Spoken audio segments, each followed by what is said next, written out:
Good evening dear learners. आज एक class start करते हैं। तो आज की हमारी क्लास में भी हम कंजंक्शंस को कंटिन्यू करेंगे। ठीक है, गुड इवनिंग सबको, गुड इवनिंग। एक बार जल्दी से ये बता दीजिए, क्या ऐसे भी कोई स्टूडेंट्स हैं जो कल की क्लास नहीं देख पाए? कंजंक्शंस की कल फर्स्ट क्लास थी। Are there some students which have not watched the previous lecture on conjunctions? Good evening बच्चे सबको, गुड इवनिंग। नो नहीं है ऐसे कोई बच्चे? चलिए बढ़िया, बहुत अच्छी बात है। तो सारे बच्चे वो हैं जो कल का लेक्चर ऑलरेडी देख चुके हैं, क्योंकि कल का जो हमारा लेक्चर था उसमें हमने कंजंक्शन के कुछ बेसिक्स, जैसा कि मैं आपको बता भी चुका हूं और आप लोग भी जानते होंगे।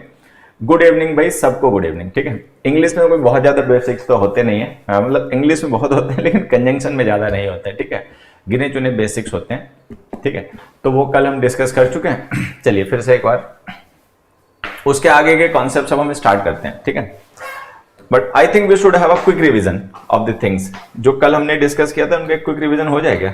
चलिए देखिए, एक क्विक रिवीजन हम रख लेते हैं, जल्दी से 2-4 सेकंड में बात को समझा देते हैं। कंजंक्शंस ऐसे वर्ड्स होते हैं जो कि ज्वाइन करते हैं वर्ड्स को, फ्रेजेस को, क्लॉजेस को। ठीक है, जिनका काम होता है ज्वाइन करना। दो टाइप के होते हैं, एक कोऑर्डिनेट कंजंक्शंस और एक subordinate conjunctions. Then coordinate conjunctions जो होते हैं ये सेम रैंक के स्ट्रक्चर्स को जोड़ते हैं। सबऑर्डिनेट कंजंक्शंस जो होते हैं वो सबऑर्डिनेट और डिपेंडेंट क्लॉजेस बनाते हैं। ये हो गया। कोऑर्डिनेट कंजंक्शंस इंग्लिश में बहुत कम होते हैं, इनको हम एक निमोनिक फैन वर्ड्स के थ्रू याद रखते हैं। फॉर, एंड, नॉर, बट, और, येट, सो। ठीक है, फैन वर्ड्स का मतलब हो गया फॉर, एंड, नॉर, बट, और, येट, सो। ये कंजंक्शंस कोऑर्डिनेट हैं। इनको छोड़कर जो बाकी बच जाते हैं वो कंजंक्शन सबऑर्डिनेट होते हैं। ठीक है, तो सबऑर्डिनेट कंजंक्शन आप ये मान के चल सकते हैं कि other than fan words, fan words को छोड़कर जो भी कंजंक्शंस आपके होते हैं वो सबऑर्डिनेट ही होते हैं। सबको ध्यान रखना है। ठीक है, इंग्लिश में कॉमनली यूज जो सबऑर्डिनेट कंजंक्शंस होते हैं वो यहां पे लिखे हुए हैं। इफ है, अनलेस है, अनटिल है, देन, दैट, दो, एज। ठीक है, because, since, after, before, as soon as long as. ठीक है, ये सब सबऑर्डिनेट कंजंक्शंस हैं। कुल मिला के अदर देन फैन वर्ड जो है ना वो सबऑर्डिनेट कंजंक्शन ही होते हैं। व्हेन है, हाउ है, WH फैमिली वर्ड्स आप जब भी यूज करोगे तो ये सारे सबऑर्डिनेट कंजंक्शन ही होंगे। ठीक है, WH फैमिली वर्ड्स को आप जब भी एज अ कंजंक्शन यूज करोगे तो सारे सबऑर्डिनेट कंजंक्शन ही होंगे। ये बातें ध्यान रहेंगी। चलिए, मेन जो पॉइंट है, जो सबसे मेन पॉइंट आपको ध्यान रखने वाला है अभी जो हम क्वेश्चन स्टार्टिंग में डिस्कस कर रहे हैं, वो उसके लिए ये है कि ये हमेशा सेम रैंक के स्ट्रक्चर्स को जोड़ते हैं। कोऑर्डिनेट कंजंक्शंस हमेशा सेम रैंक के स्ट्रक्चर्स को जोड़ते हैं। इसी पर बेस हमने कल कुछ क्वेश्चंस डिस्कस किए थे और कुछ आज भी करेंगे। आ जाइए, तो अब हमारा लेक्चर 2 स्टार्ट होता है यहां से। हाँ बेटा, कंजंक्शंस जो है वो वर्ड्स को भी जोड़ सकते हैं, फ्रेजेस को भी जोड़ सकते हैं, क्लॉजेस को भी जोड़ सकते हैं और इंडिपेंडेंट सेंटेंसेस को भी जोड़ सकते हैं। ठीक है, हाँ चलिए, तो ये सब हो गया क्विक रिवीजन हमारी कल की क्लास का। अब स्टार्ट करते हैं। सबसे पहला क्वेश्चन देखें। The young man was speaking in English fluently and without efforts. ठीक है, पहला क्वेश्चन लिखा हुआ है कि आपके सामने the young man was speaking in English fluently and without efforts. अब यहां पे देखिए एंड हमने कंजंक्शन यूज किया है। एंड कैसा कंजंक्शन है बच्चों? What kind of conjunction is and? Coordinate fan word होता है ना, तो एंड कोऑर्डिनेट कंजंक्शन है। कोऑर्डिनेट कंजंक्शन है तो सेम रैंक के स्ट्रक्चर्स को कनेक्ट करेगा। सेम रैंक के स्ट्रक्चर्स का मतलब ये होता है कि जो हमने फ्लुएंटली लिखा है ना, हाउ का रिप्लाई एडवर्ब है, तो एंड के बाद जो हम लिखेंगे वो भी एडवर्ब होगा। विदाउट एफर्ट्स अब विदाउट एफर्ट्स एडवर्ब तो है, बट एक प्रॉब्लम है। प्रॉब्लम क्या है? फ्लुएंटली जो है वो एक सिंगल वर्ड एडवर्ब है, विदाउट एफर्ट्स जो है वो एक फ्रेज है। तो हमें कोशिश करनी चाहिए कि जब भी हम कोऑर्डिनेट कंजंक्शंस यूज करते हैं तो उनके थ्रू सेम रैंक के स्ट्रक्चर्स को जोड़ा जाए। वर्ड को वर्ड से, फ्रेज को फ्रेज से, क्लॉज को क्लॉज से। ठीक है, अब फ्लुएंटली जो है एक वर्ड है, विदाउट एफर्ट्स जो है क्लॉज है, तो क्या हम फ्रेज है। विदाउट एफर्ट्स जो प्रेपोजिशनल फ्रेज है, क्या हम उसको, उस प्रेपोजिशनल फ्रेज को किसी सिंगल वर्ड एडवर्ब से रिप्लेस कर सकते हैं? मतलब ये जो विदाउट एफर्ट्स हमारी फ्रेज लिखी हुई है, क्या हम इस फ्रेज को किसी सिंगल वर्ड एडवर्ब से रिप्लेस कर सकते हैं? तो आंसर है कि हाँ भी कर सकते हैं। इसको आप एफर्टलेसली लिख सकते हो, तो ये आंसर हो जाएगा। ठीक है, अब समझ में आ गया क्या? एंड कोऑर्डिनेट कंजंक्शन है। कोऑर्डिनेट कंजंक्शन सेम रैंक के स्ट्रक्चर्स को जोड़ते हैं। सेम रैंक से मतलब यही होता है कि अगर ये एक एडवर्ब है तो ये वर्ड भी एडवर्ब होना चाहिए। ये अगर वर्ड है तो ये प्रेपोजिशनल फ्रेज नहीं होनी चाहिए, तो हमने क्या किया, उस प्रेपोजिशनल फ्रेज को एक एडवर्ब वर्ड एफर्टलेसली से रिप्लेस कर दिया, तो ये हमारा आंसर हो गया। हाँ नहीं, विदाउट एफर्ट नहीं बच्चे, इसको लिखे एफर्टलेसली। जो कोऑर्डिनेट कंजंक्शंस होते हैं सेम रैंक के स्ट्रक्चर्स जोड़ते हैं, तो सेम रैंक से मतलब यही होता है कि फ्लुएंटली अगर एडवर्ब है तो जो एंड के बाद आप दूसरा वर्ड लिखोगे जोड़ने के लिए वो भी एडवर्ब होना चाहिए। अब फ्लुएंटली एडवर्ब है, विदाउट एफर्ट्स प्रेपोजिशनल फ्रेज है, तो हम इस प्रेपोजिशनल फ्रेज को एडवर्ब से रिप्लेस कर देंगे। विदाउट एफर्ट्स का मीनिंग कन्वे करने वाला एडवर्ब जो होता है वो एफर्टलेसली होता है, तो आप इसकी जगह लिख दिए एफर्टलेसली। ये हमारा आंसर है, ठीक है। नेक्स्ट क्वेश्चन देखो, The guest found that remark by the host silly and unnecessary. I think we had discussed some questions of this same type. हमने कुछ ऐसे क्वेश्चंस कल डिस्कस किए थे। The guests found that remark by the host silly and unnecessary. सारे बच्चों को good evening, सभी को गुड इवनिंग, और गुड इवनिंग करने के बाद में फिर क्वेश्चन का आंसर बताना भी शुरू कर दो। अब देखो यहां पर हमने क्या किया, एंड एक कंजंक्शन है, उससे दो वर्ड्स को जोड़ा, एक वर्ड है सिली और एक वर्ड है अननेसेसरली, ठीक है। अब आप में से कितने बच्चे ये बात जानते हैं, जो नहीं जानते वो सीखेंगे। अब अभी जैसे मैं देख रहा था कि कोई बच्चा कहता है कि हमें तो ये पता ही नहीं। अब भाई नहीं पता तो अब सीखो। बहुत सी बातें ऐसी होती हैं जो आपको पहले से नहीं पता होती हैं, बहुत से ऐसे, मतलब आप जब आप सीखना शुरू करते हैं then you got to know some facts that you never knew, जो आपको पहले कभी नहीं पता होते हैं। तो ऐसे फैक्ट्स को जब जागो तभी सवेरा वाली बात होती है कि पहले नहीं पता था अब बता दिया गया, तो अब सीखिए अगर आप पहले से नहीं जानते हैं, ठीक है। जो सिली वर्ड है ना, ये एक एडजेक्टिव है। अब मैंने कहा या तो इसलिए मान लो या किसी डिक्शनरी में चेक कर लो, और नहीं तो इसका यूज करके देख लो। देखो सिली का एक मैं यूज बताता हूं आपको, सिली मिस्टेक्स। अक्सर ये फ्रेज आपने सुनी होगी, silly mistakes, he made some silly mistakes. तो देखो मिस्टेक्स वर्ड नाउन है, ठीक है, और सिली वर्ड इस नाउन को डिस्क्राइब करने के लिए लिखा गया है। अब नाउन को डिस्क्राइब करने के लिए लिखा गया है तो ऑब्वियस सी बात है कि फिर ये तो एडजेक्टिव ही होगा, क्योंकि एडजेक्टिव ही नाउन को डिस्क्राइब कर सकते हैं। तो जो सिली वर्ड है ना बेटा, ये एक एडजेक्टिव है। Silly word is an adjective. Radhe Radhe बच्चे, ठीक है, सिली एडजेक्टिव हो गया। उसके बाद में अननेसेसरली वर्ड जो है, अननेसेसरली जो वर्ड है ये एक एडवर्ब है। अब कैसे एडवर्ब है, एक तो मैं कह रहा हूं इसलिए एडवर्ब है, मान लो उसको, मेरी नहीं माननी है तो डिक्शनरी उठा के चेक कर लो, अननेसेसरली एडवर्ब है। और नहीं तो इसका यूज करके देख लो, जैसे मैंने लिखा अननेसेसरली वरिड, बे मतलब बे परेशान, ठीक है। अब वरिड जो है ना ये एडजेक्टिव है, एडजेक्टिव को डिस्क्राइब करने के लिए अननेसेसरली यूज किया, तो एडजेक्टिव को डिस्क्राइब करने के लिए यूज कर रहे हो तो एडवर्ब भी होगा, ठीक है। तो सिली वर्ड जो है और अननेसेसरली जो वर्ड है, आप देखोगे तो दोनों ही वर्ड्स के लास्ट में एलवाई लिखा हुआ है। कई बार बच्चे ऐसा मान लेते हैं कि अगर किसी वर्ड के लास्ट में एलवाई लिखा हुआ है, गुड इवनिंग बच्चों, सबको गुड इवनिंग, ठीक है। कई बार बच्चे ऐसा मान लेते हैं कि किसी वर्ड के लास्ट में अगर एलवाई लिखा हुआ है तो वर्ड एडवर्ब होगा, हालांकि होते भी हैं, ठीक है। देयर आर मेनी वर्ड्स, बहुत ऐसे वर्ड्स हैं जिनके लास्ट में एलवाई लिखा होता है और वो एडवर्ब होते हैं, ठीक है।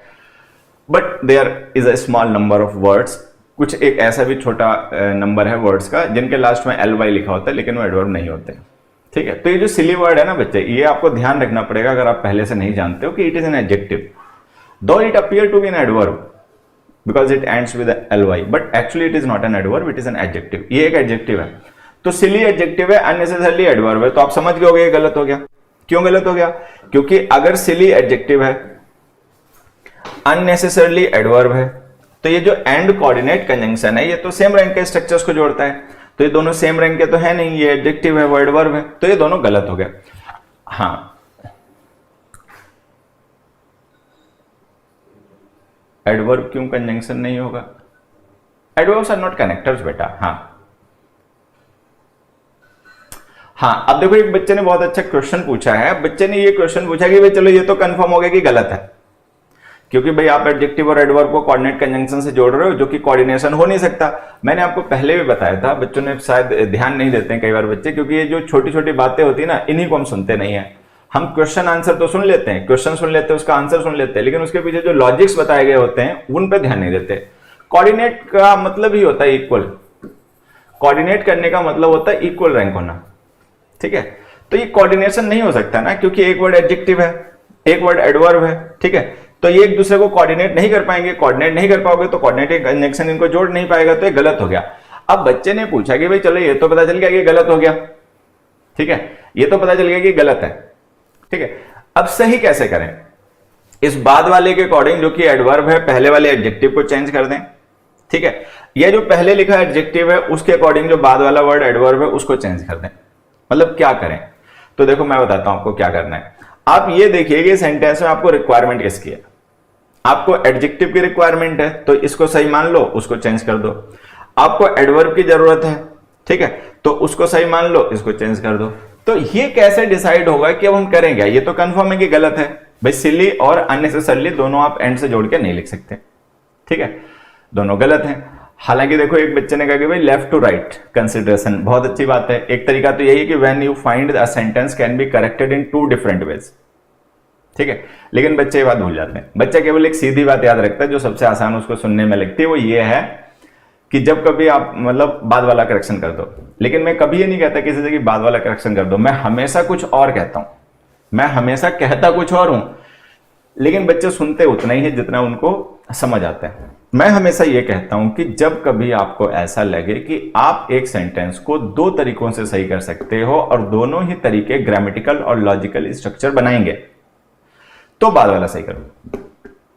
लेकिन ये बाकी बातें बच्चे नहीं सुनते, बच्चे बस इतना सुनते हैं कि बाद वाला सही कर दो, ठीक है। और मैं हमेशा क्या कहता हूं? मैं कहता हूं कि जब कभी आपको ऐसा लगे कि आप एक सेंटेंस को, किसी भी सेंटेंस को 2 डिफरेंट वेज में करेक्ट कर सकते हो और दोनों ही तरीकों से करेक्ट करने पे वो सेंटेंस आपका लॉजिकल रहेगा और वो सेंटेंस आपका ग्रामेटिकल रहेगा, तो आप करेक्शन बाद वाला करो, ठीक है। लेकिन अगर आपको लगता है कि दोनों ही तरीके से अगर आप करेक्शन करोगे तो एक तरीके से सेंटेंस या तो अनग्रामेटिकल हो जाएगा या इलॉजिकल हो जाएगा, तो उसको मत यूज करो। मतलब बात पूरी ये होती है, खैर चलो जो भी है ऐसे ही होता है। खैर, तो अब हमें पता है क्या पता करना, हमें यह पता करना है कि सेंटेंस में रिक्वायरमेंट किसकी है। भाई एडजेक्टिव की रिक्वायरमेंट है तो सिली सही है, अननेसेसरली गलत है। एडवर्ब की रिक्वायरमेंट है तो वो अननेसेसरली सही है, ये सिली गलत है। तो रिक्वायरमेंट का पता कैसे चलेगा? आज वो पता लगाते हैं। जैसे हमने लिखा the guest found that remark by the host, कि जो गेस्ट थे उन्होंने होस्ट का वो जो रिमार्क था उसको पाया, ठीक है। अब यहां पे ध्यान से देखो, हमें किसे डिस्क्राइब करना है? दैट रिमार्क को। दैट रिमार्क क्या है? नाउन है। अब नाउन को डिस्क्राइब करना है। जैसे हमने ये सेंटेंस लिख दिया, the guest found that remark by the host, कि गेस्ट ने उस होस्ट के रिमार्क को पाया। कैसा पाया? मतलब उन्हें कैसा लगा वो रिमार्क उसका, तो ये बताना है। तो रिमार्क वर्ड नाउन है। अब नाउन को डिस्क्राइब करना है तो एडजेक्टिव यूज करोगे, एडवर्ब तो नाउन को डिस्क्राइब करने के लिए यूज नहीं कर सकते। तो इसका मतलब जो सिली हमने लिखा है ना, ये सही है, ये सिली सही है। ये जो अननेसेसरी एडवर्ब है ये गलत है, इसकी जगह आप लिखिए अननेसेसरी, ये आंसर। तो ऐसे हम पता लगाते हैं। हाँ, रिमार्क नाउन है, बिल्कुल बच्चे, ठीक है, हो गया क्लियर यहां तक? हमेशा बाद वाले को सही करते हैं, देखो वो कह रहा है हमेशा सही करते हैं। बेटा हमेशा नहीं सही करते हैं, क्यों नहीं बात को सुनते हो? हमेशा नहीं सही करते हैं। चलो next question. They accused him of breaking into their house, robbing them of their money and to steal their car. बहुत सिंपल क्वेश्चन है और इसी कॉन्सेप्ट पे बेस्ड है जो अभी हम लोग डिस्कस कर रहे हैं। जो कॉन्सेप्ट हम लोग अभी डिस्कस कर रहे हैं ये इसी कॉन्सेप्ट पे बेस्ड क्वेश्चन है। हाँ, और मुझे लगता है इस क्वेश्चन का आंसर सारे बच्चों को बताना चाहिए। इजी, मतलब पेपर में आता है इसलिए हमें डिस्कस करना पड़ रहा है, बट वेरी इजी, बहुत आसान है। देखिए क्वेश्चन क्या है? They accused him of breaking into their house, robbing them of the money and to steal their car. ठीक है, उन्होंने उसे अक्यूज किया। अक्यूज का मतलब होता है किसी पे आरोप लगाना। अक्यूज करना मतलब किसी को आरोप करना, अलीज करना, ठीक है। उन्होंने उसको अक्यूज किया। किस चीज का अक्यूज किया? एक तो breaking into their house. Break into somebody's house का मतलब होता है किसी के घर में जबरदस्ती घुसना, जबरदस्ती बिना परमिशन के, चाहे ऊधम काटने के लिए या फिर चोरी चकारी करने के लिए, ठीक है। तो breaking into their house, robbing them of their money, उनका पैसा लूट लेना, and to steal their car, और उनकी कार चुरा लेना।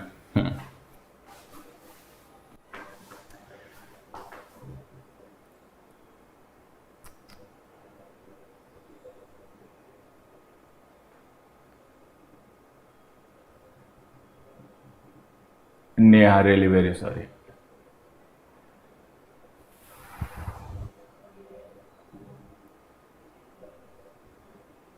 हार्ड टाइम, बहुत मुश्किल का समय है।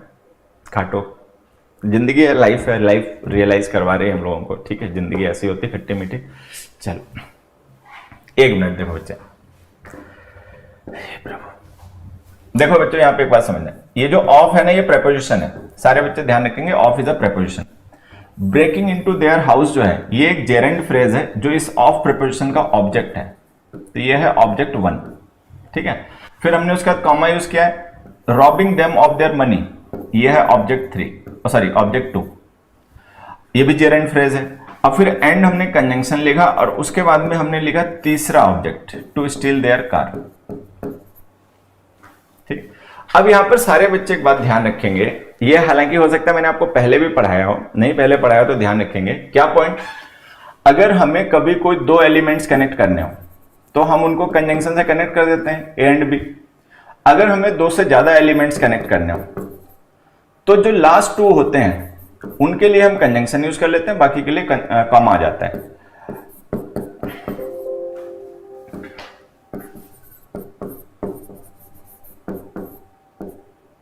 ठीक है, ऐसे।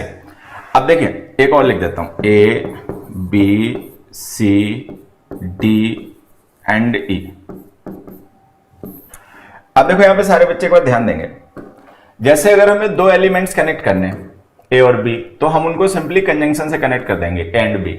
लेकिन अगर हमें 2 से ज्यादा एलिमेंट्स को कनेक्ट करना है, ठीक है, ए बी एंड सी, तो हम क्या करेंगे, लास्ट 2 को कंजंक्शन से और बाकी को कॉमा से सेपरेट कर देंगे। मतलब लास्ट 2 जो होंगे वो तो कंजंक्शन से ही जोड़े जाएंगे, बाकियों के लिए कॉमा यूज हो जाएंगे। अच्छा, उससे ज्यादा को अगर हमें 2 से ज्यादा को कितने को भी कनेक्ट करना है उससे कोई फर्क नहीं पड़ता, लास्ट 2 एलिमेंट्स जो है उनके लिए कंजंक्शन यूज होगा, बाकी एलिमेंट्स जो है वो कॉमा से सेपरेट कर दिए जाएंगे। तो ये जो कॉमा होता है ये कोऑर्डिनेट कंजंक्शन का ही काम करना शुरू कर देता है, ये सारे बच्चे ध्यान रखेंगे।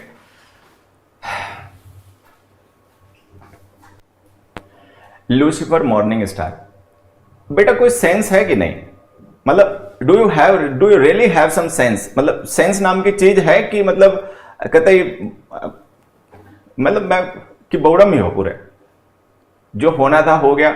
It seems so easy to you, ये तुम्हें बहुत आसान लगता होगा बेटा, लेकिन उस पर्सन के लिए जिसने किसी को खोया है वो समझ सकता है, ठीक है। और ज्यादा क्या बताएं, इतने मतलब लोग इनसेंसिटिव हैं इस दुनिया में, ठीक है। ठीक है, तुम्हें किसी के दुख में दुख महसूस नहीं हो रहा, you are insensitive person, it doesn't matter to you, it doesn't concern you, इससे तुम्हें कोई फर्क नहीं पड़ता, लेकिन ज्ञान न बांटा करो, ठीक है। दूसरे को ज्ञान मत दिया करो, अननेसेसरली ज्ञान दूसरे को देते हो ना तो फिर पर्सन को, चाहे कोई भी सेंसिटिव लोग, उसको चिढ़ होगी, ठीक है। कि अगर तुम उसको समझ नहीं पा रहे हो और उसके सिचुएशन को नहीं समझ पा रहे हो तो एटलीस्ट डोंट बी प्रीची, इतना ज्ञानी मत बनो कि दूसरे को ज्ञान बांटते घूम रहे हो, ठीक है। ओवर एक्टिंग की दुकान ऐसे मत क्या करो। ये कोई तुक हुआ, ये क्या कमेंट कर रहे हो उसको, बच्चे को। चलिए आ जाओ, यहां देखते हैं, this invention will change our technology and how we interfere.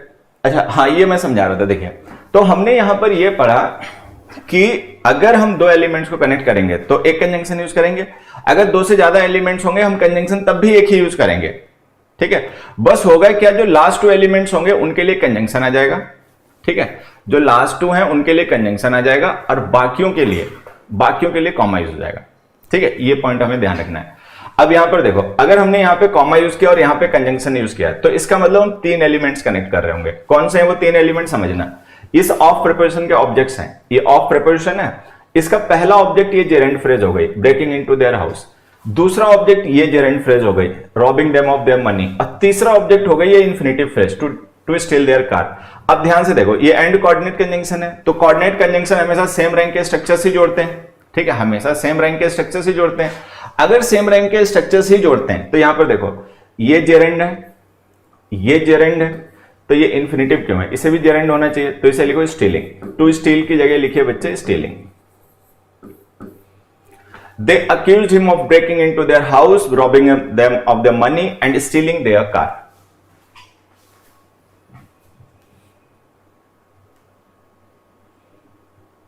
Robbing them of their money किसका ऑब्जेक्ट होगा बेटा, ये इसका ऑब्जेक्ट होगा। ये सारे ऑब्जेक्ट इस ऑफ प्रिपोजिशन के हैं, ये सारे ही ऑब्जेक्ट इस ऑफ प्रिपोजिशन के हैं। ब्रेकिंग इनटू देयर हाउस भी ऑफ का ऑब्जेक्ट है, robbing them of their money भी ऑफ का ऑब्जेक्ट है, स्टीलिंग देयर कार भी ऑफ का ऑब्जेक्ट है।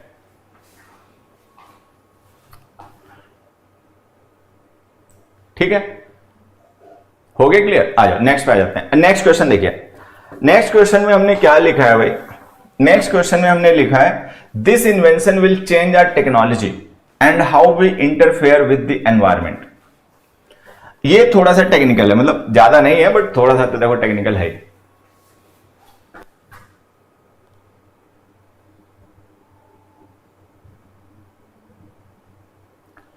ठीक है बेटा Rohit Yadav, your comment has been taken into consideration. ठीक है, आपका जो कमेंट है वो उसको देख लिया गया, पढ़ लिया गया। अब उसी को 10 बार कमेंट करके कोई ज्यादा फायदा नहीं तुम्हें मिलेगा, लीव इट, अब छोड़ दो उसको।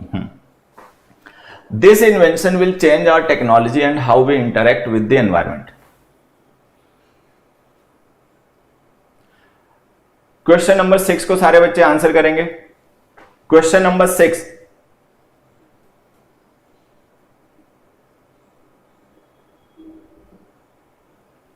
बहुत सही, देखो बहुत सही, हाँ बहुत सही। अब कुछ बच्चे हैं वो समझ गए। सर लेफ्ट में रहूं? लेफ्ट किधर होता है भाई? चलो आ जाओ। This invention will change our technology and how we interact with the environment. अब यहां पे देखो हमने एक एंड कंजंक्शन यूज किया है, ठीक है। टू स्टीलिंग क्यों नहीं होगा? Because we need a gerund, हमें जेरेंड जरूरत है बेटा। जेरेंड वर्ब की आईएनजी फॉर्म्स होती हैं, ठीक है। चलिए अब देखो यहां पे जो हमने एंड कंजंक्शन लिखा ये कोऑर्डिनेट कंजंक्शन है। अब ध्यान से देखें तो ये किसे जोड़ने के लिए यहां पे लिखा गया होगा? आवर टेक्नोलॉजी ऑब्जेक्ट को। ये आवर टेक्नोलॉजी जो है ना, ये क्या है? इस चेंज वर्ब का ऑब्जेक्ट है। ये देखो ये विल चेंज वर्ब है, ठीक है, और इस चेंज वर्ब का ऑब्जेक्ट है our technology. This invention will change our technology, तो आर टेक्नोलॉजी ऑब्जेक्ट हो गया और उसके बाद हमने एंड लिख दिया। तो अगर हमने इसके बाद एंड लिख दिया तो इसका मतलब हम ऑब्जेक्ट को ऑब्जेक्ट से जोड़ते हैं, तो इसका मतलब एक कोई दूसरा भी ऑब्जेक्ट होगा। तो ये जो विल चेंज वर्ब है इसके एटलीस्ट 2 ऑब्जेक्ट जरूर होंगे। एक ऑब्जेक्ट तो ये आर टेक्नोलॉजी हो गया और दूसरा वो होगा जो हम एंड के बाद लिखेंगे, ठीक है। अब यहां देखो हमने एंड के बाद क्या लिखा? एंड के बाद हमने लिखा how we interact with the environment, ठीक है। दूसरा हमने ऑब्जेक्ट लिख दिया how we interact with the environment, और हम एनवायरमेंट के साथ में कैसे इंटरेक्ट करते हैं ये भी चेंज हो जाएगा हमेशा के लिए। अब ध्यान से देखो, आवर टेक्नोलॉजी एक नाउन है, एक नाउन फ्रेज है, ठीक है, लेकिन how we interact with the environment ये क्लॉज है। तो एंड कोऑर्डिनेट कंजंक्शन है, सेम रैंक के स्ट्रक्चर्स को जोड़ेगा। सेम रैंक के स्ट्रक्चर्स का मतलब ये होता है सब्जेक्ट को सब्जेक्ट से, ऑब्जेक्ट को ऑब्जेक्ट से, ठीक है, वर्ब को वर्ब से, एडजेक्टिव को एडजेक्टिव से। तो यहां पे प्रॉब्लम क्या है कि आर टेक्नोलॉजी जो है ये तो एक नाउन है, नाउन फ्रेज है, ये जो है ये क्लॉज है। तो क्लॉज और फ्रेज को आप एंड से नहीं जोड़ सकते, या तो दोनों क्लॉज है दोनों फ्रेज हो। तो इसको ना आप क्लॉज में चेंज कर दो। जब इसको क्लॉज में चेंज करोगे ना, ठीक है, तो हाउ वी इंटरेक्ट की जगह आपको लिखना पड़ेगा आवर इंटरेक्शन। आप इसको लिख सकते हैं our interaction with the environment. तो ये आंसर हो गया इसका। इस क्वेश्चन का आंसर ये हो गया दिस इन्वेंशन विल चेंज, ठीक है, this invention will change our technology and our interaction with the environment. हमारी जो टेक्नोलॉजी है उसको बदल देगा ये इन्वेंशन, और जो हमारा इंटरेक्शन है एनवायरमेंट के साथ में, कि हम एनवायरमेंट के साथ में जिस तरीके से इंटरेक्ट करते हैं वो हमारा इंटरेक्शन भी चेंज हो जाएगा हमेशा के लिए, ठीक है। Next question, the poor women does dishes, laundry and washes clothes every day. Question number 7 को आंसर करें। बेटा ये जो मैं क्वेश्चंस आपके साथ डिस्कस कर रहा हूं ना, ये सारे क्वेश्चंस एक सिंगल कॉन्सेप्ट पे चल रहे हैं। क्या सिंगल कॉन्सेप्ट है? सिंगल कॉन्सेप्ट ये है कि कोऑर्डिनेट कंजंक्शन सेम रैंक के स्ट्रक्चर्स को जोड़ते हैं। पढ़ाई कर लो बेटा। समझ में आ गया? Very good. नहीं समझ में आया तो अपना कमेंट करके पूछ भी सकते हो। मान लीजिए अगर आपको किसी कारण से कोई क्वेश्चन नहीं समझ में आया तो you can comment, you can ask your doubts in comment. आप अपने डाउट्स को कमेंट में पूछ सकते हो, ठीक है।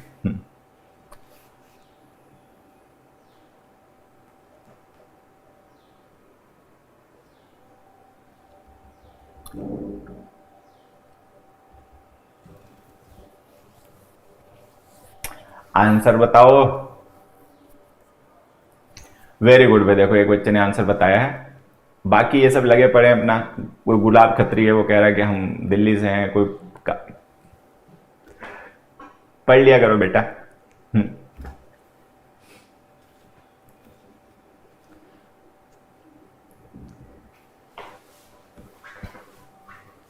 देखो मैं बताता हूं, ध्यान से सुनना सारे बच्चे ध्यान से सुनना। ये जो सेंटेंस है ना, तुम इसमें गड़बड़ कर रहे हो। एक काम करता हूं, मैं एक सिंपल एग्जांपल से पहले ये बात तुम्हें समझाता हूं, ठीक है? फिर उसके बाद मतलब सिंपल एग्जाम्पल, ये चलो पहले इसी को समझा देता हूं।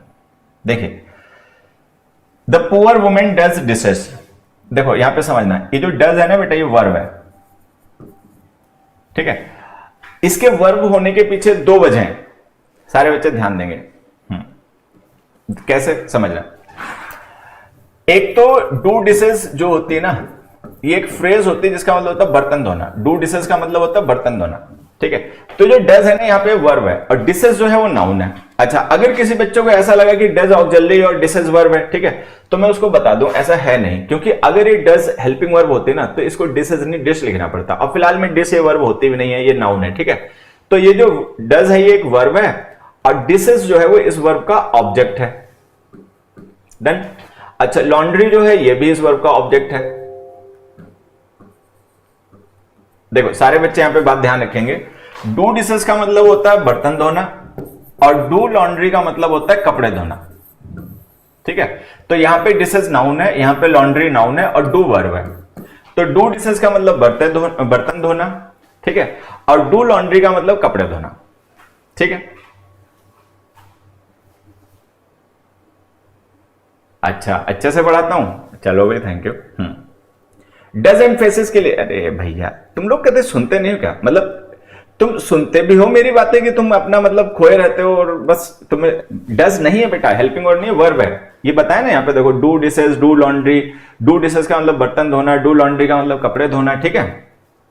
तो ये जो डज है ना, ये वर्ब है, और डिशेस और लॉन्ड्री ये दोनों ही इस वर्ब के ऑब्जेक्ट हैं। ये दोनों ही इस वर्ब के ऑब्जेक्ट हैं। लॉन्ड्री भी ऑब्जेक्ट है और डिशेस भी ऑब्जेक्ट है। ये ऑब्जेक्ट 1 है, ये ऑब्जेक्ट 2 है। उसके बाद में जो वॉशेस लिखा है ये वर्ब है, ठीक है? अब देखो ये जो डज है ये वर्ब 1 है, ठीक है? और वॉशेस जो है ये वर्ब 2 है, और इस वर्ब का भी अपना एक ऑब्जेक्ट है, क्लॉथ्स, ठीक है? वॉशेस क्लॉथ्स, तो ये जो क्लॉथ्स है ये ऑब्जेक्ट है वॉशेस वर्ब का। अब यहां पर जरा ध्यान से देखो तो हमारे पास में क्या है कहानी, थोड़ा सा मतलब वॉश्ड,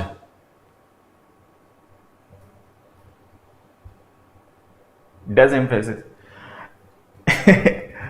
ममता जी, मैं आपके क्वेश्चन का क्या आंसर करूं? देवी जी, मुझे ये नहीं समझ में आ रहा है कि इस क्वेश्चन के पीछे, पूछने के पीछे आपका क्या तर्क रहा होगा, मतलब आप क्यों पूछना चाह रहे हो? मुझे नहीं लगता क्यूरियोसिटी के अलावा कुछ और रहा होगा, उत्सुकता के अलावा और कोई वजह तो ये क्वेश्चन पूछने की होगी नहीं, ठीक है? और बाकी तो खैर मैं क्या ही बताऊंगा, ठीक है? अब सुनो ध्यान से, तो यहां पर आप ध्यान से देखोगे तो जो सेंटेंस है इसका स्ट्रक्चर ये है कि हमारे पास एक सब्जेक्ट है, पुअर वुमेन, ये सब्जेक्ट है। इस सब्जेक्ट के लिए हमने दो वर्ब यूज किए हैं, एक वर्ब है डज और एक वर्ब है वॉशेस, ठीक है? अच्छा, पहली वर्ब के लिए हमने दो ऑब्जेक्ट यूज किए हैं, एक डिशेस और एक यूज किया है लॉन्ड्री, ठीक है? दूसरी वर्ब का ऑब्जेक्ट एक ही है, बस क्लॉथ्स। अब हमें पता है यहां पे क्या क्या जोड़ना है, समझना। एक तो हमें ये दोनों ऑब्जेक्ट्स जोड़ने हैं जो इस डज वर्ब के हैं, क्योंकि डज वर्ब के दो ऑब्जेक्ट हैं, एक डिशेस एक लॉन्ड्री है, तो एक ने कनेक्ट करना पड़ेगा। अब फिर उसके बाद में ये दो वर्ब्स भी हमें जोड़नी है, तो एक एंड जो हम यहां पे लिख रहे हैं ये तो जोड़ेगा इन दोनों वर्ब्स को, डज को और वॉशेस को। ये कंजंक्शन इन दोनों वर्ब्स को जोड़ रहा है। और ये जो पहले वाली वर्ब है इसके दो ऑब्जेक्ट हैं, तो एक हमें कंजंक्शन ऐसा भी लिखना पड़ेगा जो पहली वर्ब के दोनों ऑब्जेक्ट्स को जोड़ दे। तो एक एंड की हमें यहां पे जरूरत है, जो कि ऐसे लिखने से सही हो जाएगा। तो ये सेंटेंस आपको ऐसे लिखना पड़ेगा, the poor women does dishes and laundry and washes clothes every day.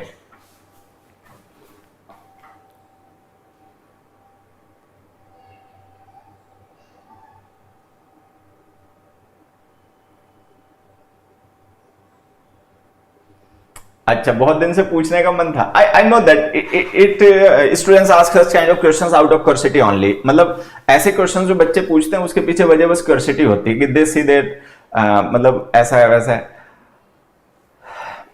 मैं क्या इसके बारे में, मतलब इसकी पीछे की फिलॉसफी में समझा नहीं सकता, मैं बता नहीं सकता, ठीक है? आप यूं कह लो कि मैं बस ऐसे ही हूं, ठीक है? हाँ, एक बार रिपीट कर दूं? रियली रिपीट करना पड़ेगा क्या? तो एक काम करो बच्चे, मेरे से नहीं हुआ सर ये क्वेश्चन, नहीं हुआ तो एक काम करो सारे बच्चों, रिपीट मत करवाओ, मैं दूसरा क्वेश्चन लिख देता हूं, मैं क्वेश्चन दूसरा लिख देता हूं, इससे समझना। देखो एक मैं छोटी सी सलाह देता हूं आप लोगों को, मतलब अच्छी लगे तो फॉलो करना अपना पढ़ाई लिखाई में, ठीक है, नहीं अच्छी लगे तब तो फिर गए। जब कभी एक क्वेश्चन पे लटक जाते हो, मेरी आदत यही है, जब जैसे आप कभी किसी एक क्वेश्चन पे ना अटक जाते हो, किसी वजह से वो समझ में नहीं आ रहा, तो थोड़े समय के लिए उसको होल्ड पे कर दो, move to the next question, किसी दूसरे क्वेश्चन पे मूव कर जाओ, ठीक है। मेरी यही आदत है, मैं इसी तरीके से पढ़ाता हूं। जैसे मैं आपको एक चीज पढ़ा रहा हूं, ठीक है, मैंने आपको एक क्वेश्चन पढ़ाया, आपको वो नहीं समझ में आया, किसी भी कारण से बच्चे को नहीं समझ में आया, बच्चे ने कहा कि सर हमें समझ में नहीं आया, तो फिर मैं क्या करता हूं, मैं उसी क्वेश्चन पे जबरदस्ती माथा पच्ची नहीं करता कि कुछ बातें बनाऊं और कोई एंटसेंट कहानी बना के सुना दूं उस क्वेश्चन से रिलेटेड, जबरदस्ती उसी को साबित नहीं करना है। आप क्या कीजिए, उसी कॉन्टेक्स्ट का, उसी कॉन्सेप्ट का एक दूसरा क्वेश्चन यूज कर लीजिए जो थोड़ा सा सिंपल लेवल का हो। तो जब वो क्वेश्चन सिंपल वाला बच्चे को समझ में आ जाएगा तो कॉन्सेप्ट उसको क्लिक कर जाएगा कि हाँ भाई ये कॉन्सेप्ट था, तो फिर वो जो कॉम्प्लेक्स क्वेश्चन था, थोड़ा सा हार्ड लेवल का क्वेश्चन था, फिर उसको बच्चे को वापस लाइए, तुरंत पकड़ लेगा, ठीक है। लेकिन अगर एक क्वेश्चन बच्चे को नहीं समझ में आया और तुम जबरदस्ती उसी के पीछे पड़ गए, दूसरा एग्जाम्पल नहीं चेंज कर रहे, सेम एग्जाम्पल के पीछे ही पड़ गए, उसी एग्जाम्पल को एन कैन प्रकार एंड कैसे न कैसे उसी को आंसर बता देना चाहते हो, तो फिर दिक्कत होती है, ठीक है। कंजंक्शन की बेटा सेकेंड क्लास है, तो वो जो कॉन्सेप्ट है ना, मैं आपको वही कॉन्सेप्ट दूसरे एग्जांपल से समझा देता हूं, लो समझो। देखो sentence A, Kamal has invited, एक minute, Kamal invited his friends relatives and booked a banquet hall। अब यहां से समझना, मुझे लगता है अब जल्दी समझ जाओगे।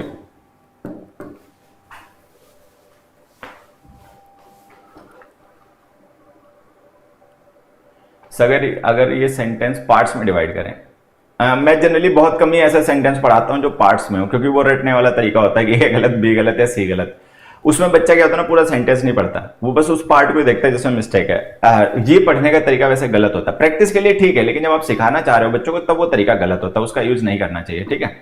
तो इसीलिए मैं हमेशा जब क्वेश्चंस बच्चों को पढ़ा रहा होता हूं, जब मैं सिखाना चाह रहा हूं किसी कॉन्सेप्ट को, तो मैं कभी सेंटेंस के पार्ट्स नहीं करता, एबीसीडी नहीं करता, ठीक है। मैं सिंपल कंप्लीट सेंटेंस लिखता हूं जिससे कि बच्चा उसको फर्स्ट वर्ड से लेकर लास्ट वर्ड तक पढ़ेगा तो कुछ सीखेगा, कुछ समझेगा, कुछ कंफ्यूजन आएगा, कुछ डाउट आएगा, कुछ सीखने को मिलेगा। आप सेंटेंस को पहले से पार्ट में कर दो, एबीसीडी पार्ट है, उससे पूछो कि कौन सा पार्ट में एरर है, तो फिर उतना इफेक्टिव लर्निंग हो नहीं पाती, ठीक है। चलिए अब यहां पे देखो, ये जो हमने सेंटेंस लिखा इनवाइटेड, सॉरी वर्ब जो लिखी, इसमें एक वर्ब हो गई इनवाइटेड, कमल हो गया इस वर्ब का सब्जेक्ट, ठीक है। फिर आप देखोगे एक वर्ब यहां पर और लिखी हुई है, बुक्ड, ठीक है। अब ये दो वर्ब हो गई और इन दोनों वर्ब का सब्जेक्ट एक ही है, कमल, दोनों वर्ब का एक ही कॉमन सब्जेक्ट है, कमल, तो एक तो हमें ये दो वर्ब्स जोड़नी पड़ेंगी, ठीक है। उसके बाद में जो बाद वाली वर्ब है बुक्ड, इसका अपना एक ऑब्जेक्ट है बैंक्वेट हॉल, ठीक है। और पहले वाली वर्ब के दो ऑब्जेक्ट हैं, एक है हिज फ्रेंड्स और एक है रिलेटिव्स, ठीक है। तो ये हो गया ऑब्जेक्ट 1 इस वर्ब का और एक हो गया ऑब्जेक्ट 2 इस वर्ब का। तो अब यहां पे आपको देखो ध्यान से कि कितने एलिमेंट्स कनेक्ट करने हैं। एक तो हमें ये दोनों ऑब्जेक्ट्स जोड़ने हैं जो ऑब्जेक्ट इस वर्ब के हैं, दूसरा हमें इस वर्ब को और इस वर्ब को भी जोड़ना है। तो ये बाद वाला जो एंड है ना, ये इन दोनों वर्ब्स का कंजंक्शन हो गया, लेकिन ये जो दोनों ऑब्जेक्ट हैं इस वर्ब के, इनका कंजंक्शन तो मिसिंग है, तो आपको एक कंजंक्शन यहां पे लिखना पड़ेगा एंड।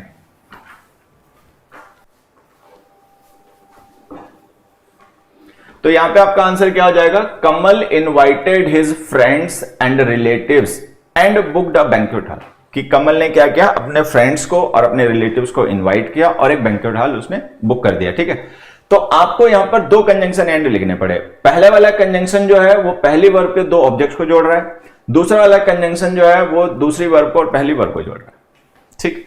चलिए अब मैं एक क्वेश्चन और इसी टाइप का पूछता हूं,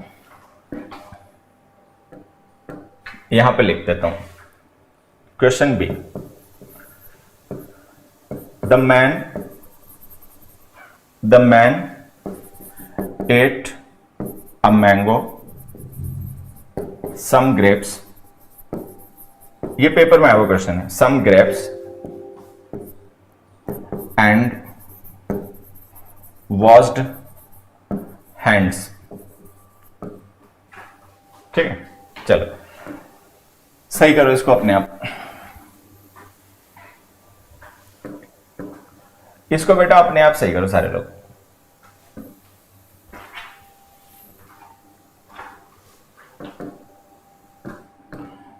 the man ate a mango, some grapes and washed hands. इससे और क्लियर हो जाएगा। ये जो क्वेश्चन है ना बेटा, इससे थोड़ा और भी क्लियर हो जाएगा। The man ate a mango, some grapes and washed hands.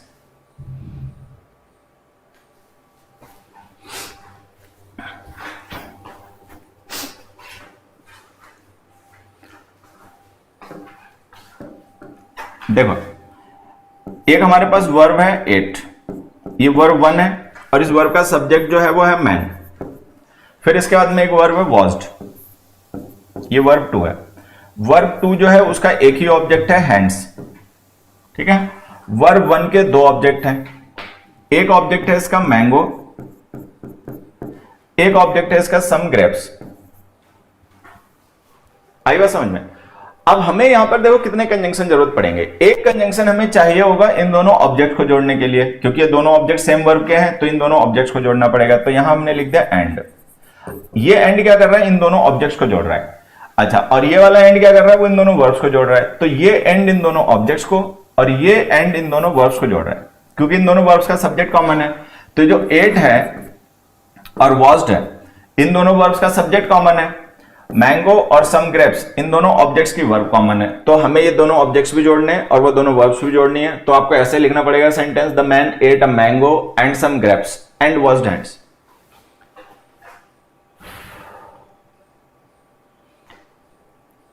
Very good, the man ate a mango and some grapes and washed hands. हो तो तुम लोग थोड़ा सा होशियार मुझे लग रहा है, अब बात को समझ जाते हो जल्दी से। हाँ, अब वापस चलें उस क्वेश्चन पे जो हम लोग डिस्कस कर रहे थे क्या? अब पहले वाले क्वेश्चन शो करूं? ये लो जी, आ गया पहले वाला क्वेश्चन। तो ये जो बच्चों ने चिल्लाना शुरू किया वो ये क्वेश्चन था जिसको लेकर इन्होंने उधम काटना शुरू किया, नहीं समझ में आया, नहीं समझ में आया। अब देखो कुछ आया समझ में? और shall I explain it again? Shall I explain it again और यू हैव गॉट इट? देखो भाई, समझ में आ गया तो ठीक है, नेक्स्ट क्वेश्चन पे मूव करें।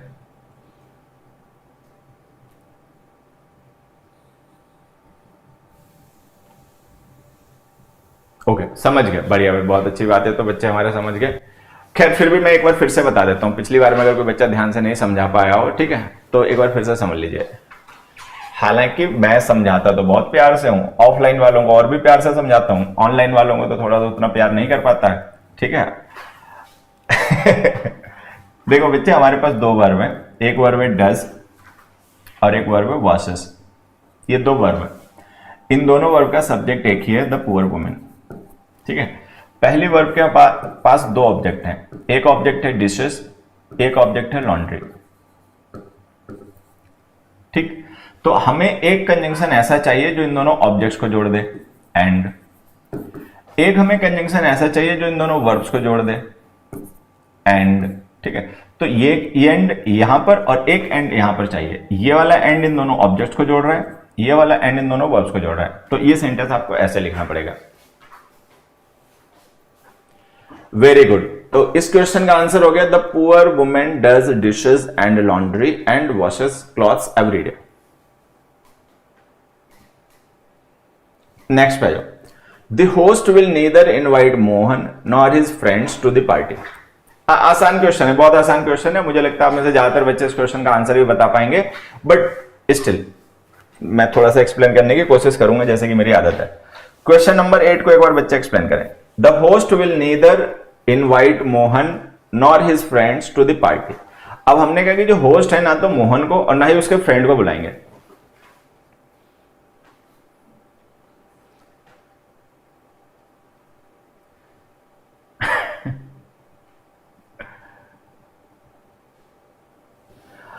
The host will neither invite Mohan nor his friends to the party.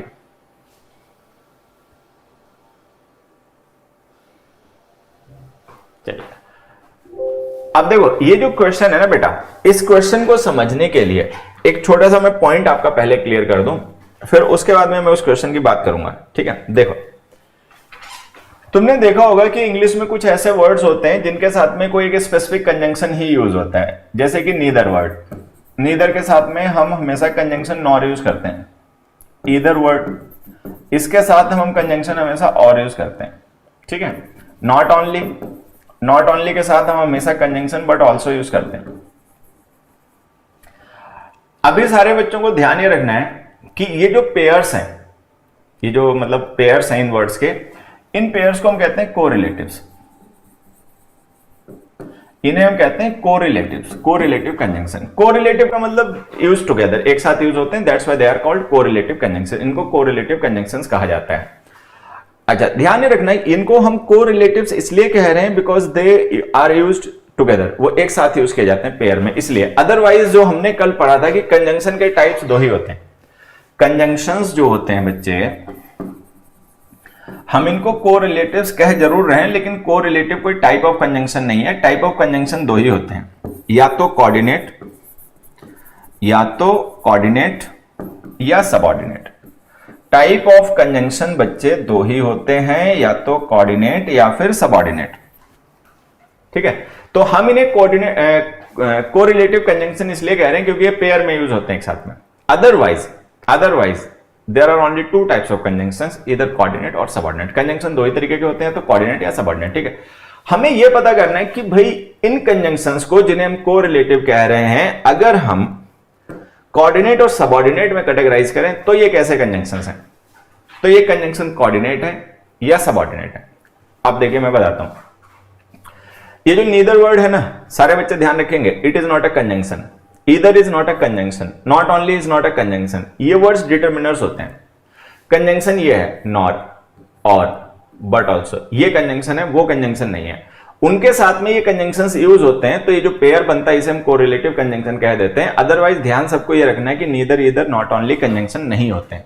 Conjunction nor, और बट ऑल्सो होते हैं। अब हमने पढ़ा कि फैन बॉयज होते हैं वो कोऑर्डिनेट कंजंक्शन होते हैं, तो नॉर है, और है, बट है, ये कोऑर्डिनेट कंजंक्शंस होते हैं। तो आपको ध्यान ही रखना है, ये जो हमने तीनों यहां पर कोरिलेटिव कंजंक्शंस लिखे हैं, ये एक्चुअली कोऑर्डिनेट कंजंक्शंस के पेयर हैं। ये कोऑर्डिनेट कंजंक्शंस हैं, ये कोऑर्डिनेट कंजंक्शंस हैं। तो कोऑर्डिनेट कंजंक्शन होने का क्या मतलब हुआ? कोऑर्डिनेट कंजंक्शन होने का मतलब ये हुआ कि ये वर्ड्स हमेशा सेम रैंक के स्ट्रक्चर्स को जोड़ेंगे। सेम रैंक का मतलब क्या हुआ? सेम रैंक को जोड़ने का मतलब क्या हुआ? सेम रैंक को जोड़ने का मतलब ये हुआ कि अगर आपने नीदर को सब्जेक्ट से पहले लिखा है तो नॉर भी सब्जेक्ट से पहले लिखना पड़ेगा। अगर ईदर आपने वर्ब से पहले लिखा है तो और को भी वर्ब से पहले लिखना पड़ेगा। अगर बट नॉट ओनली को आपने एडजेक्टिव से पहले लिखा है तो बट ऑल्सो को भी एडजेक्टिव से पहले लिखना पड़ेगा। तो ये जो कंजंक्शंस हमने यहां पर लिखे हैं,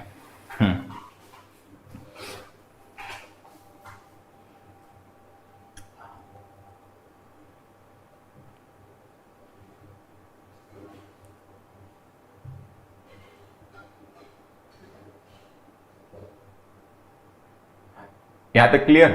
आगे बढ़े क्या वेदर के साथ? और रुक जाओ बेटा, वेदर के साथ मत जाओ, अभी रुक जाओ। तुम अभी वेदर में और इनमें डिफरेंस नहीं समझ पा रहे हो। अभी मैं केवल इन तीनों की बात कर रहा हूं, ठीक है?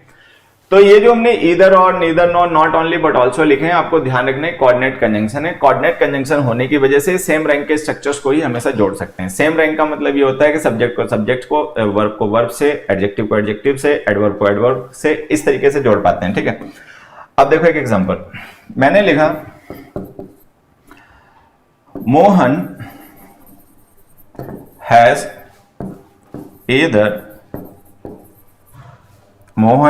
either visited Delhi और आगरा।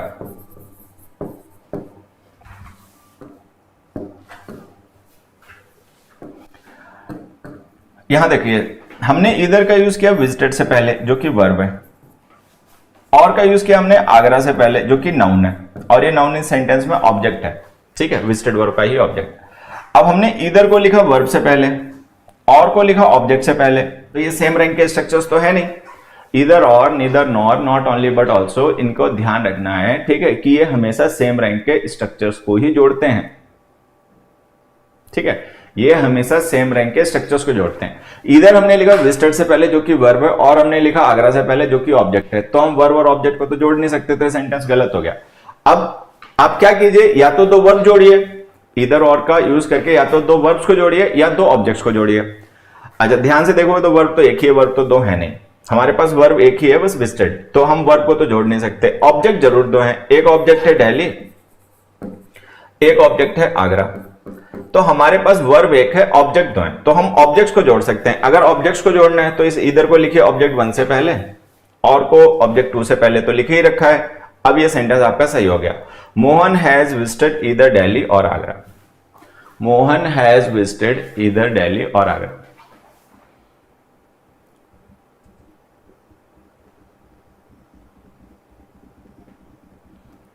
रोशन कुमार की बात एकदम सही है, 1,00,000% बात सही है, ठीक है, लेकिन अब मैं बोल लूंगा नहीं इस बात को, ठीक है।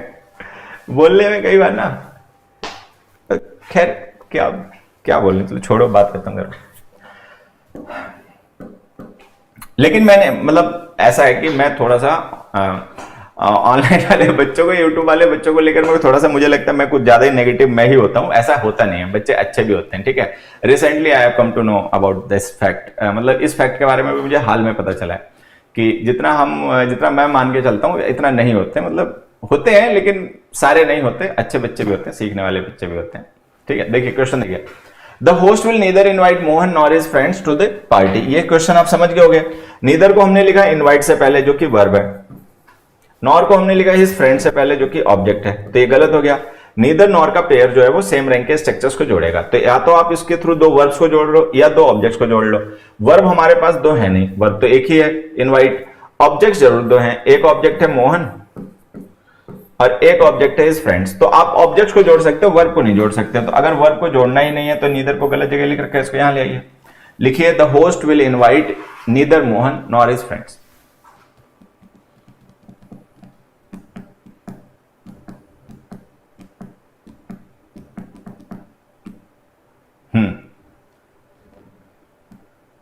हम आपके साथ हैं, अरे मैं तुम्हारे साथ हूं, आ जाओ। ये हो गया क्वेश्चन। नेक्स्ट क्वेश्चन है, either the manager made a mistake or told a lie to the investors at the previous meeting. Correct the sentence. दूसरा है, they have helped not only those poor boys with food but also money.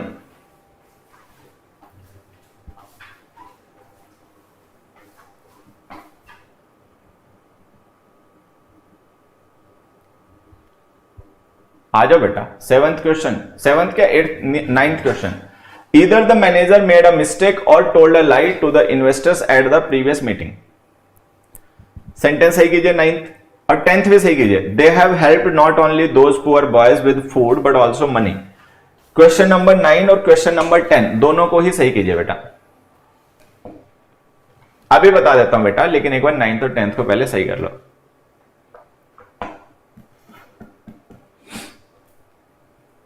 Very good, बहुत अच्छे। हाँ, अब यहां पे देखो, हमने इधर को किससे पहले लिखा, मैनेजर से। मैनेजर क्या है, सब्जेक्ट है। और को हमने किससे पहले लिखा, टोल्ड से। टोल्ड क्या है, वर्ब है। तो जैसे हम वर्ब और ऑब्जेक्ट नहीं जोड़ सकते, वैसे ही हम सब्जेक्ट और वर्ब भी नहीं जोड़ सकते। या तो आप दो सब्जेक्ट्स को कनेक्ट कीजिए, या दो वर्ब्स को कनेक्ट कीजिए, या दो ऑब्जेक्ट्स को कनेक्ट कीजिए। ध्यान से देखें तो हमारे पास सब्जेक्ट तो एक ही है, क्योंकि जो टोल्ड वर्ब है ना, उसका भी सब्जेक्ट लिखा नहीं गया। तो अगर सब्जेक्ट नहीं लिखा गया तो उसका मतलब ये पहले वाला ही सब्जेक्ट उस वर्ब का भी सब्जेक्ट है। तो सब्जेक्ट तो हमारे पास डिफरेंट है नहीं जिन्हें हम जोड़ लें। वर्ब है हमारे पास डिफरेंट, एक वर्ब है मेड, एक वर्ब है टोल्ड। तो we have got two verbs not two subjects. हमारे पास सब्जेक्ट्स दो नहीं है, वर्ब्स दो हैं। तो अगर वर्ब्स दो हैं तो इधर को आपने गलत पोजीशन कर रखा है, इसको यहां ले आइए। The manager either made a mistake और टोल्ड अ लाई। मतलब अब हम यहां पे क्या कह रहे हैं कि मैनेजर ने या तो गलती कर दी, मतलब मिस्टेक हो गई मैनेजर से, या उसने जानबूझ के झूठ बोल दिया इन्वेस्टर से। वेरी गुड, हाँ, इस क्वेश्चन का आंसर ये। नेक्स्ट पे आइए, they have helped not only those poor boys with food but also money. ये क्वेश्चन थोड़ा सा टेढ़ा है क्या?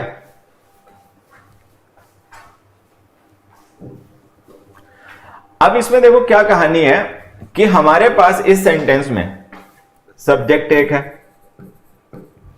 वर्ब एक है, ठीक है, ऑब्जेक्ट एक है। इस सेंटेंस में सब्जेक्ट एक है, उस सब्जेक्ट की वर्ब एक है और उस वर्ब का ऑब्जेक्ट एक है। तो सब्जेक्ट भी एक है, वर्ब भी एक है, ऑब्जेक्ट भी एक है। तो फिर हम जोड़ना क्या चाह रहे हैं, हम कनेक्ट किसे करने जा रहे हैं? देखिए, हम यहां पर कनेक्ट करने जा रहे हैं दो प्रीपोजिशनल फ्रेजेस को। एक प्रीपोजिशनल फ्रेज है विद फूड और एक है विद मनी। अब बच्चा सोचेगा विद मनी तो लिखा नहीं, यहां तो केवल मनी लिखा है। तो एक बात ध्यान रखना, विद जो है ना वो कॉमन हो गया, विद जो है वो कॉमन हो गया। अब यहां पर हमने बट ऑल्सो को मनी से पहले लिखा है, ठीक है। तो नॉट ओनली की पोजीशन हमें डिसाइड करनी सही क्या होगी। नॉट ओनली को हम कहां पर लिखें? बॉयज से पहले, बॉयज से पहले तो खैर नहीं लिख पाओगे, विद से पहले लिखें या फूड से पहले लिखें? This is the question. मतलब कुल मिला के जो पूरा क्वेश्चन हमें है यहां पर वो ये समझना है कि इस नॉट ओनली को हम पोजीशन कहां करें। हम इसको विद के बाद पोजीशन करें या पहले पोजीशन करें, ये आंसर बताएंगे बच्चे। नॉट ओनली को हम बच्चे पोजीशन कहां पर करें? मनी अनकाउंटेबल नाउन है, बिल्कुल बेटा, money is an uncountable noun. हाँ, मनी अनकाउंटेबल नाउन होता है बेटा। जो मैं क्वेश्चन पूछ रहा हूं वो क्वेश्चन ये है, ठीक है, कि हम नॉट ओनली को पोजीशन कहां करें, विद से पहले या विद के बाद?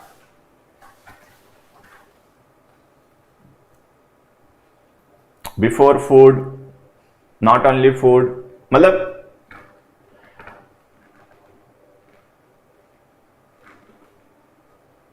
विद के बाद। मतलब तुम लोगों को तो इधर उधर कर दी बात को, कुछ कह रहे हैं विद से पहले, कुछ कह रहे हैं विद के बाद।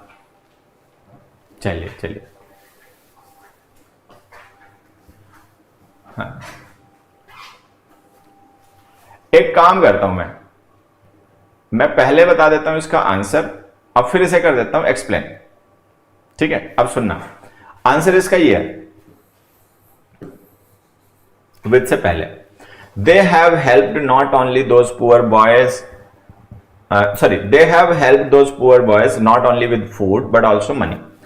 अब हो सकता है कि किसी बच्चे को यह बात नहीं समझ में आई हो कि भाई हमने ये विद से पहले क्यों लिख दिया, कोई हम प्रीपोजिशन थोड़ी जोड़ रहे हैं, हमें तो नाउन जोड़ना है। एक नाउन फूड है, एक नाउन मनी है, तो फूड और मनी दो नाउन है, हमें नाउन्स को जोड़ना था। तो नॉट ओनली को लिखना चाहिए था पहले नाउन्स के साथ में, ठीक है, और बट ऑल्सो को लिखना चाहिए था दूसरे नाउन के साथ में। ये तो हमने गड़बड़ कर ली। तो जो बच्चे इस बात को नहीं समझ पा रहे हैं उनको मैं ये बात समझा देता हूं। देखिए,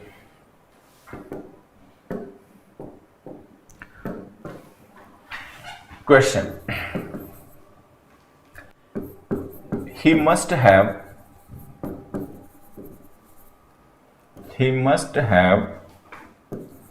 either hidden it in the shelf or under the bed। एक क्वेश्चन जो आपको सही करना है। दूसरा,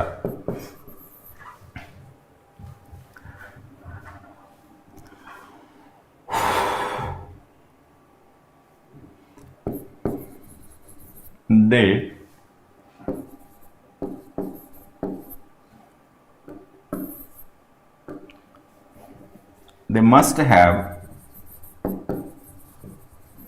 hidden it, they must have either hidden it in the shelf or the closet। अब ये जो दो सेंटेंस है ना, इनसे मुझे लगता है ये बात तुम समझ जाओगे। These two sentences,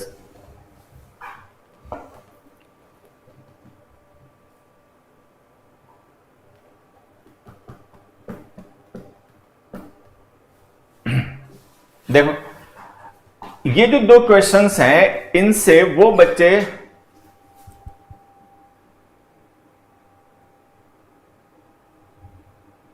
आप हमें इंग्लिश सिखा के मानोगे? नहीं, ऐसा नहीं है। देखो मैं आपको बता दूं, मैं बहुत ऑब्जेक्टिवली पढ़ाता हूं। अगर तुम लोगों ने कभी नोटिस किया हो, ठीक है, जो बच्चे मुझे ऑफलाइन से जानते हैं उनको पता हो कि आई नेवर क्लेम, मैं कभी किसी को एक क्लेम नहीं करता तुम्हारी नौकरी लग जाएगी, मैं पढ़ाऊंगा, तुम्हारे इतने नंबर आ जाएंगे, उतने नंबर है। मैं बहुत ऑब्जेक्टिवली पढ़ाता हूँ। I just enjoy teaching. मैं अपने काम को मतलब ऑब्जेक्टिवली करता हूँ। मैं इसमें मतलब ये नहीं कि मैं तुम्हें सिखा के ही मानूंगा। मैं ये कहता हूँ भैया तुम्हारा मन है, तुम देख लो ठीक है, तुम्हें सीखना है सीख लो, नहीं सीखना है अपना छोड़ दो, ठीक है।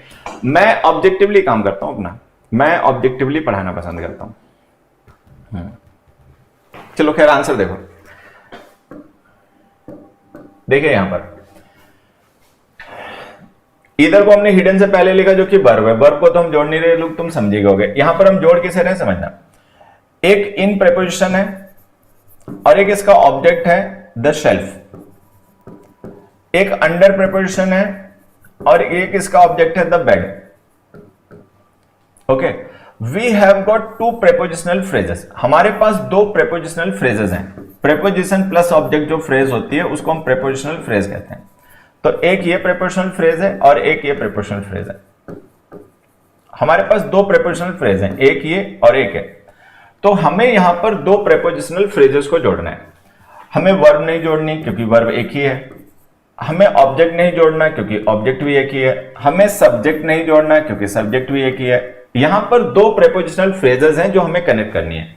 एक प्रेपोजिशन फ्रेज है इन द शेल्फ, दूसरी प्रेपोजिशन फ्रेज है अंडर द बेड। तो दो प्रेपोजिशनल फ्रेजेस को कनेक्ट करना है। क्या कीजिए, इधर को लिख दीजिए पहली प्रेपोजिशनल फ्रेज के पहले यहां पर, और दूसरी प्रेपोजिशनल फ्रेज से पहले आ जाएगा जो कि ऑलरेडी अपनी सही जगह पे लिखा हुआ है। तो ये सेंटेंस ऐसे हो जाएगा, he must have hidden it either in the shelf और अंडर द टेबल। तो in the shelf, under the table दो प्रेपोजिशनल फ्रेजेस हैं जिनको हमने,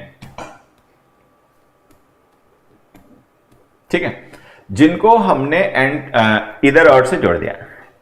ओके, अब नेक्स्ट में आते हैं। नेक्स्ट में देखें तो यहां पर हमारे पास एक प्रेपोजिशन लिखी हुई है इन और एक इसका ऑब्जेक्ट लिखा हुआ है शेल्फ। तो ये एक प्रेपोजिशनल फ्रेज हमने लिख रखी है, ये प्रेपोजिशनल फ्रेज है। लेकिन कंजंक्शन के बाद देखें ना तो हमने कोई फ्रेज नहीं लिखी, केवल एक नाउन लिखा क्लोजेट। अब क्लोजेट क्यों लिखा समझना, क्लोजेट इसलिए लिखा बेटा क्योंकि इसकी प्रेपोजिशन कॉमन हो गई। शेल्फ के साथ में प्रेपोजिशन इन आती है, क्लोजेट के साथ में प्रेपोजिशन इन आती है, तो यहां पर भी प्रेपोजिशन इन है जो लिखी नहीं गई, कॉमन हो गई, अंडरस्टूड हो गई। यहां पे देखो क्या था, शेल्फ की प्रेपोजिशन थी इन, बेड की प्रेपोजिशन थी अंडर, तो दोनों अलग अलग प्रेपोजिशन थी तो हमने अलग अलग लिखी। यहां पर क्या है, अगर आप क्लोजेट के साथ में प्रेपोजिशन लिखोगे, क्लोजेट अलमारी होती है, ठीक है, तो अगर क्लोजेट के साथ प्रेपोजिशन लिखोगे तो भी इन लिखना पड़ेगा, शेल्फ के साथ लिखोगे तो भी इन लिखना पड़ेगा। तो हमने क्या किया, इन प्रेपोजिशन को कॉमन कर लिया। बट एक्चुअली हम कनेक्ट दो प्रेपोजिशनल फ्रेजेस ही कर रहे हैं। बस ये है कि दोनों प्रेपोजिशनल फ्रेजेस जो हैं उनकी प्रेपोजिशन कॉमन थी तो वो एक ही बार लिखी गई, दोबारा नहीं लिखी गई।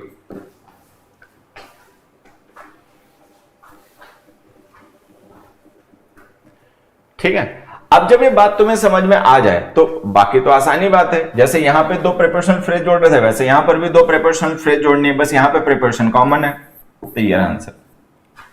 तो आप इसको ऐसे लिखो, they must have hidden it either in the shelf और इन द क्लोजेट।